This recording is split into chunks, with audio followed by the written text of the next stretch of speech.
Haleluya, puji Tuhan. Salam sejahtera dalam kasih Tuhan Yesus Kristus buat kita semua, khususnya jemaat GPDI Mahanaim Tegal, dimanapun Bapak Ibu Saudara sekalian berada. Bertemu kembali dalam program Saat Teduh. Dan sebelum kita mendengarkan kebenaran firman Tuhan, mari kita berdoa terlebih dahulu. Bapa di dalam surga, mengucap syukur berterima kasih sampai hari ini kembali kami boleh bisa mendengarkan firman Tuhan yang menjadi sumber kekuatan kami. Ya Tuhan memberkati firman-Mu ini, pakai hamba-Mu dengan kuat kuasa-Mu menjadi berkat bagi kemuliaan nama Tuhan. Di dalam nama Tuhan Yesus Kristus kami siap mendengarkan firman Tuhan.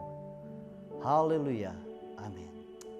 Bapak, Ibu, Saudara-saudara yang kasih oleh Tuhan Yesus Kristus, kita bersyukur bahwa kita ada di penghujung tahun 2020 ini. Dan kita percaya kalau kita boleh ada sampai hari ini, semua karena kasih dan kemurahan Tuhan Yesus Kristus dalam hidup kita. Saya mengangkat sebuah firman Tuhan di dalam 2 Raja-Raja pasal yang ke-7 ayat 3 sampai yang ke-4 ya.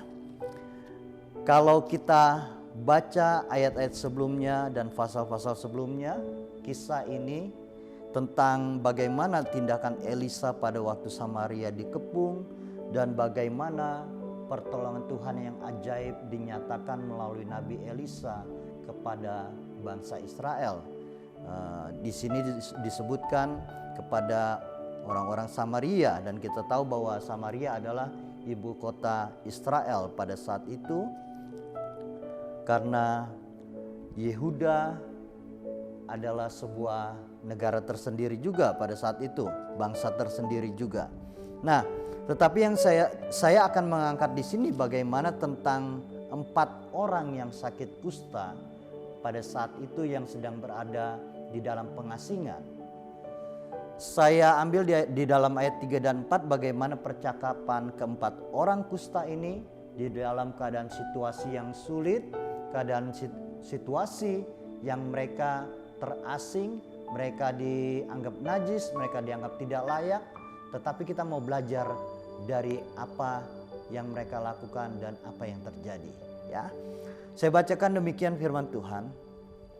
4 orang yang sakit kusta ada di depan pintu gerbang.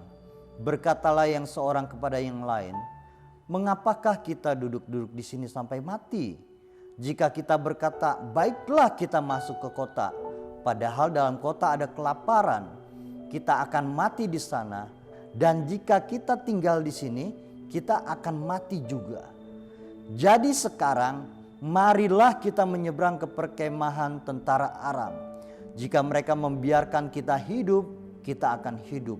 Dan jika mereka mematikan kita, kita akan mati." Bapak, Ibu, Saudara yang dikasihi oleh Tuhan Yesus Kristus, kalau kita melihat percakapan dari 4 orang kusta ini adalah percakapan yang mengandung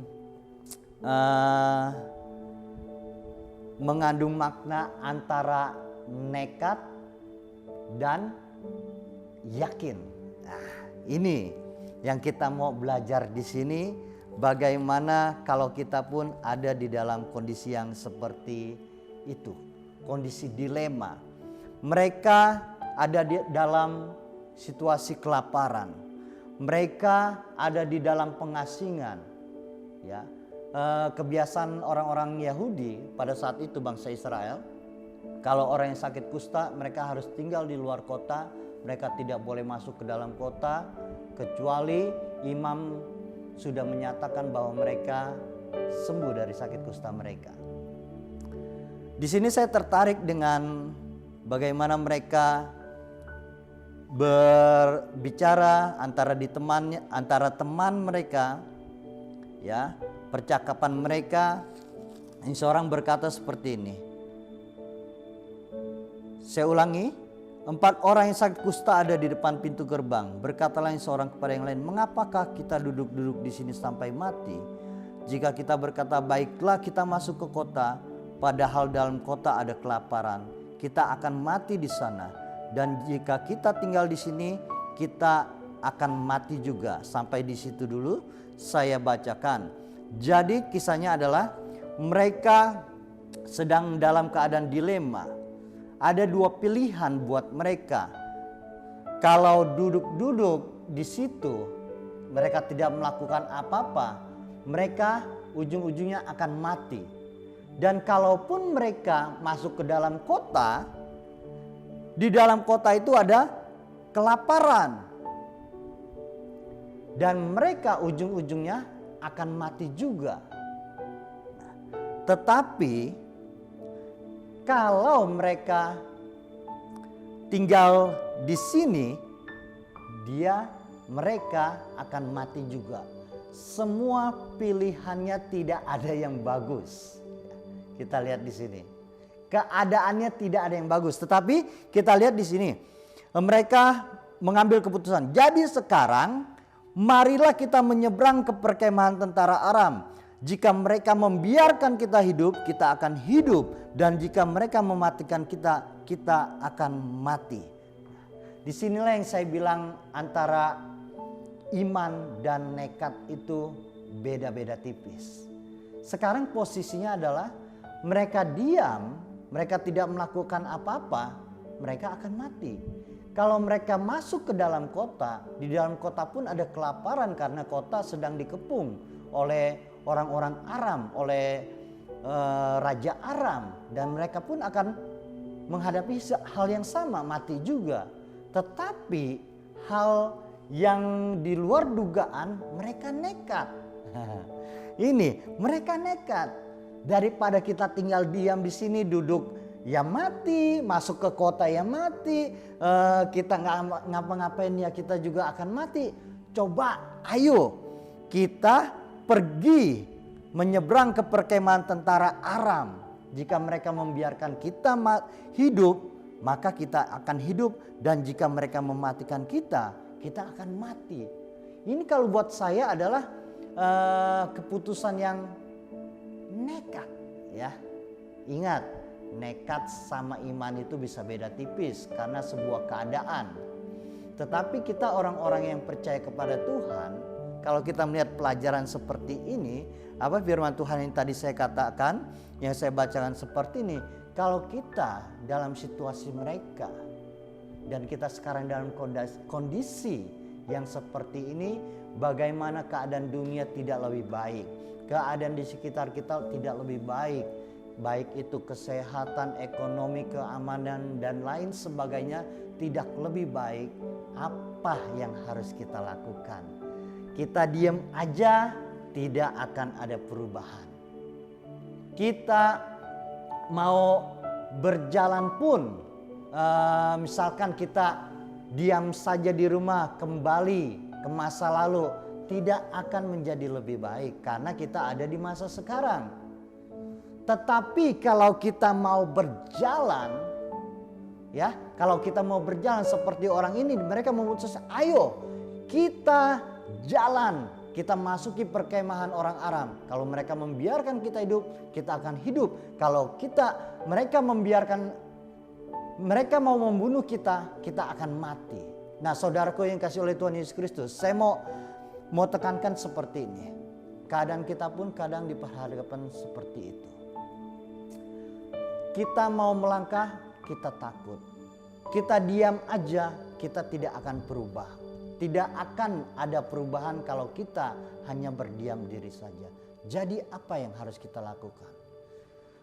Yang pertama, Bapak Ibu Saudara yang kasih oleh Tuhan, kita sama-sama percaya bahwa hidup kita itu ada di tangan Tuhan Yesus Kristus. Saya bukan berbicara soal nekat, Pak, gampang berbicara nyawa itu, hidup kita itu memang ada di tangan Tuhan Yesus Kristus. Tapi kenyataannya seperti ini, Pak. Tapi kenyataannya seperti ini, Bro. Tapi kenyataannya seperti ini, Kak Chandra. Semua orang harus menjaga kesehatan. Kita nggak bisa bekerja seperti sedia dulu kala. Betul. saya sangat memahami sekali dengan keadaan kondisi yang ada saat sekarang ini. Tetapi apakah kita mau berdiam diri saja? Kita tidak mau melihat mujizat yang dilakukan oleh Tuhan Yesus Kristus. Keempat orang kusta ini, dia menentang maut. Dia berjalan nekat. Dan akhirnya apa? Justru disitulah mereka melihat kemuliaan Tuhan. Justru disitulah mereka melihat mujizat yang dilakukan oleh Tuhan untuk bangsa Israel. Ketika mereka masuk, tidak ada orang Aram di perkemahan itu. Sebab Tuhan membuat tentara Aram itu mendengar bunyi kereta, bunyi kuda, bunyi tentara yang besar, sehingga mereka melarikan diri karena mereka berpikir ada bangsa yang besar yang menyerang mereka. Nah, Bapak Ibu Saudara yang kasih oleh Tuhan Yesus Kristus, percayalah, kalau kita masih ada sampai hari ini, itu Tuhan punya maksud dan rencana yang baik dalam kehidupan kita. Tuhan tidak mau iman kita itu stuck, tetapi kita melangkah, kita melangkah terus. Kalau anak-anak muda yang suka main games, apalagi game online ya, game tentang perang, kalau tidak berjalan hanya di situ saja, pintu jalan-jalan tidak akan terlihat. Tetapi kalau misalkan bergerak terus kemana saja, walaupun itu nanti akan mati, walaupun itu nanti akan tertembak, tetapi jalan akan terbuka. Kurang lebih seperti itulah kehidupan kekristenan kita. Jangan iman kita hanya berdiam diri, stuck di sini saja, tetapi kita berjalan sesuai dengan arahan firman Tuhan. Dan percayalah, ketika kita berjalan, jalan buntu pun Tuhan bisa bukakan buat kita. Seperti bangsa Israel, kiri kanan padang gurun, belakang musuh, di depan laut.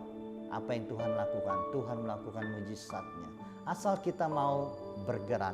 Saya angkat dalam sebagai penutup di dalam Filipi, bagaimana Rasul Paulus di sini komitmen dia sangat luar biasa sekali kalau bagi saya ini. Filipi 1 ayat yang ke-21 sampai 22. Demikian firman Tuhan, saya bacakan.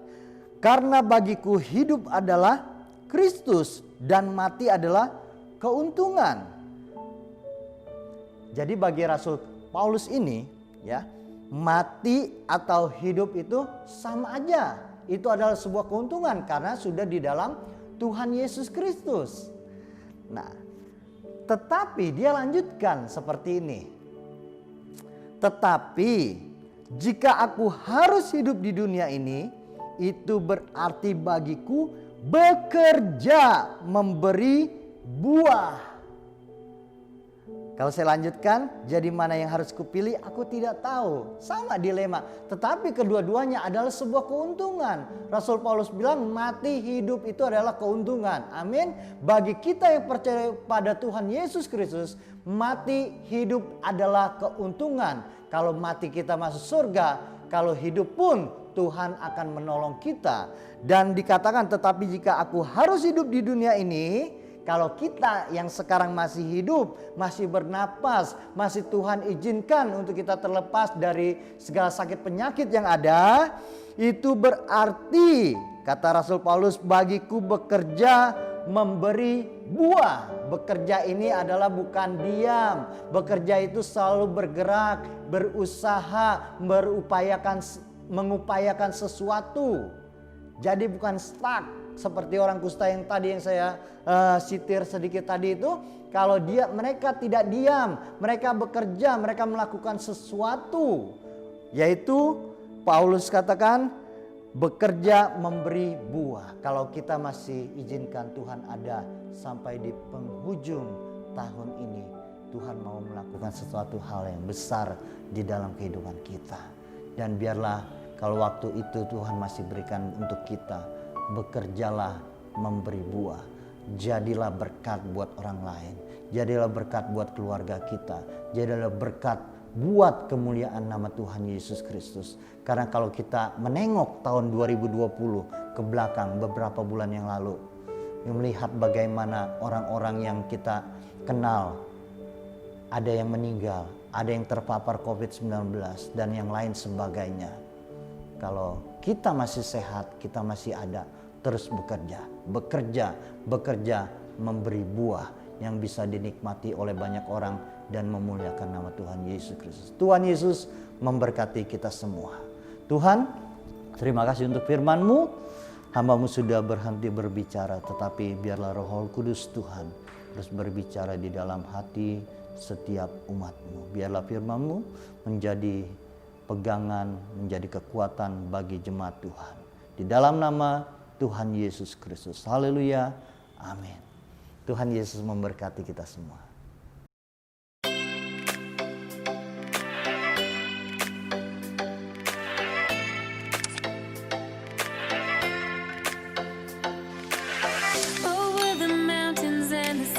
Your river runs with love for me, and I will open up my heart and let the healing set me free.